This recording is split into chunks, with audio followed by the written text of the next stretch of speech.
I'm Dr. Tom Daly, Pulmonary Critical Care Medicine at Kaiser Permanente Santa Clara. Welcome to the Preoperative Pathway for Smokers. This program came about because myself and my colleagues work in the intensive care unit. And it would not be unusual that while we're working in the ICU, we get a call from our surgical colleagues saying they had a patient who was having problems during surgery and needed to be rushed to the intensive care unit. And of course, we'd say, yes, that's what we're there for. We're the people who put folks on life support machines, do all sorts of invasive procedures trying to support heart function, blood pressure, etc. And after stabilizing the patient in these circumstances, I would come out to the waiting room to talk to family members. And very often, when the patient came directly from the operating room, I would find this absolutely furious spouse or daughter or father telling me, this was a simple shoulder surgery. This was a simple gallbladder procedure. Why is my loved one in your ICU so sick? And I would say, but they were smoking. And we know statistically, 1 out of 3 people who smoke and try to go to surgery will have a complication. And what became very clear very quickly is everybody knows smoking is not good for you. I'm not here to tell you that. But what most people don't realize is that smoking and surgery are a terrible combination. And literally, 1 out of 3 people who smokes and still goes to surgery will have a bad outcome. That's what this program is about. We want you to know why this is happening and how important it is for you to quit smoking before even considering any type of surgery. What are the complications that come about? There are 3 types of complications. There's cardiovascular complications, which is heart and blood vessels. There's breathing complications, this is pneumonias, and there's wound-related complications. That's probably the most feared complication that we deal with.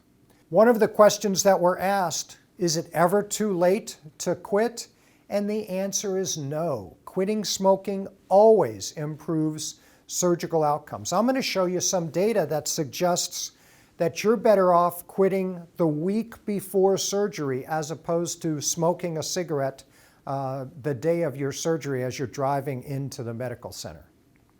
So here's the ideal. This is looking at smoking cessation 6 to 8 weeks prior to surgery.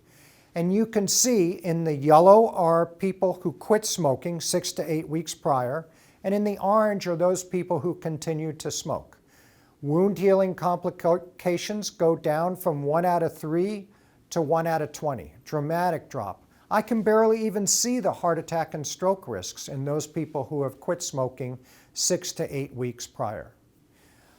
This is a very interesting study because this is people who were having lung cancer surgery.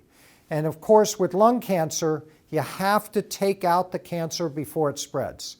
So even if these people weren't going to quit smoking, we were going to cross our fingers and take them to surgery and hope for the best. And in fact, you can see some of these folks only quit in the second column 1 week prior to surgery, and yet they had a lower risk of respiratory complications, pneumonia, than those people who continued to smoke.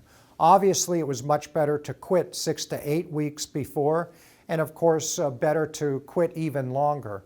But even just quitting 1 week prior to surgery was of benefit. And that's really the message we want to share with you. Unfortunately, smoking and surgery are the perfect storm for potential complications. Quitting smoking always improves your likelihood of the 2 goals of every surgery. Every surgery has 2 goals when we start. 1, we want you to survive the procedure. And 2, we want the procedure to be a success. Both of those goals increased likelihood if you quit smoking prior. Thank you very much. I hope this has been helpful. My colleague is going to be talking to you about mechanisms, means by which you can help yourself quit smoking completely. I'm Bob Sorensen. I'm a health educator, and I work with patients quit smoking before surgery. As Dr. Daly mentioned, we're here to help you have the most successful possible outcome with your surgery. In terms of smoking, we can help you choose from a range of services to make quitting smoking easier for you. Your surgeon may have specific requirements of you regarding smoking and your surgery, and we encourage you to check with them to be clear about what their expectations are. Our health educators are trained smoking cessation counselors and are available to consult with you about preparing to quit smoking.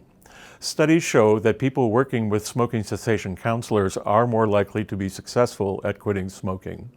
You can easily make an appointment with a health educator online or by calling the health education department. All Kaiser facilities provide access to smoking cessation counselors as well as telephone wellness coaches. We think every day is a good day to quit smoking. Remember, quitting smoking will always improve the outcome of having surgery. Please let us know how we can help you. Thank you.